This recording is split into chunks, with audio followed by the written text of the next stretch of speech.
Najua uko bize sana na mke wako, inapelekea unakosa muda hata wa kukaa na mimi. Mimi nimechoka hivi.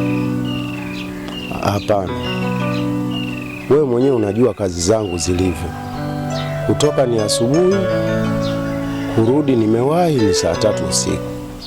Hivyo nakuwa nakosa muda kutokana na muda ninaorudi si muda rafiki. Hivyo huwa nakosa muda wa kuja kuonana na wewe.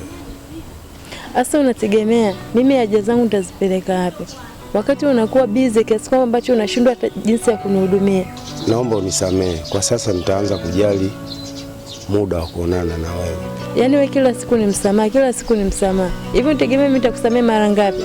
Sasa hivi pesa ya matumizi haunitumii kwa wakati. Kila ninachokuomba unaninyima. Sasa hivi unategemea mimi nitakuwa mgeni wa nani? Na mimi nishakuzoea wewe. Siwezi nikampenda mtu mwingine. Au unaniruhusu nitafute mtu mwingine niishi naye? Hapana. Nitajirekebisha. Au kama umeamua kukaa na mke wako huko nyumbani niambie na hapo nijue. Nisikie nikawa nakaa huko nyumbani na kusubiria wewe, kumbe mtu mwingine umeshapata mambo yako mengine unafanya vitu vyako vingine. It is okay? Hapana mpenzi. Tazama, unajua mimi ni mzuri na ninapendwa. Naomba unisamehe. Kwa sasa nitaanza kukujali kwa kila kitu unachohitaji. Kumbuka wewe ndio mwanamke pekee niliyekuchagua. Na wewe ndio mwanamke pekee unayejua kitu gani napenda. Kuanzia sasa nitakupa muda mkubwa wa kuwa na mimi. Kweli? Ongea toka moyoni kwa sababu nakupenda.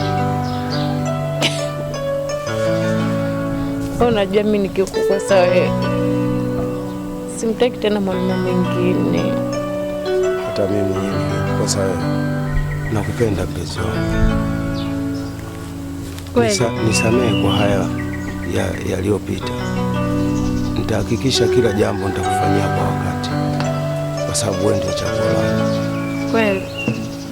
Ni kweli mpenzi wangu. Nakupenda. Kuanzia sasa nitahakikisha kila jambo nitalifanya kwa wakati.